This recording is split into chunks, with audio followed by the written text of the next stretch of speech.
Amici di Diretta Sport, buon pomeriggio e benvenuti ad Arzachena. Un saluto da parte di Daniele Floris e le immagini di Leonardo Fideli. È la 12ª giornata del campionato di promozione Girone B in Sardegna. L'Arzachena Academy ospita il Castelsardo. Incomincia adesso Arzachena Castelsardo, il primo pallone viene gestito dagli ospiti all'indietro.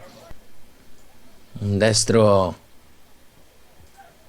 da ottima posizione, vediamo come sfrutterà l'Arzachena. Destro molto tagliato di Fernandez sul primo palo, la palla arriva sul secondo e poi Semedo a due passi, però c'è posizione di fuorigioco.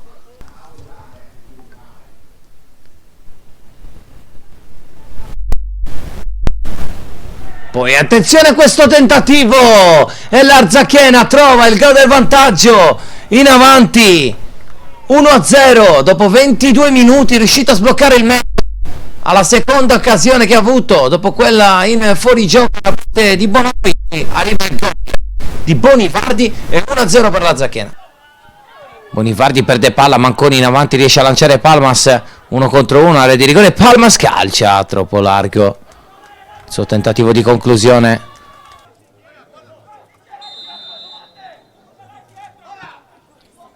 Di Bonivardi per la testa di Semedo, la parata in calcio d'angolo di Moroni, occasione, la terza di questo match per l'Arzachena.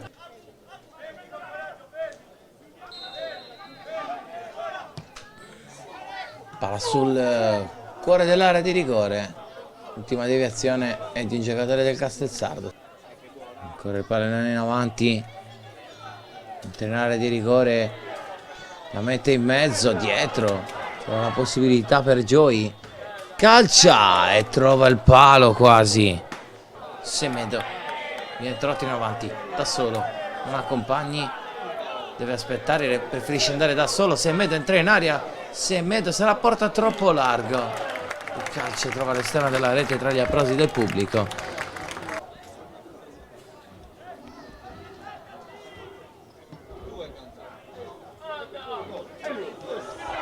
Attenzione qui, un colpo di testa e arriva il gol di Semedo, il 2-0 dell'Arzachena su calcio d'angolo. Fernandez, destro ad uscire, palla in mezzo, colpo di testa, ancora, Semedo, doppietta per il numero 7 dell'Arzachena, 3-0 il risultato e adesso sì, partita chiusa.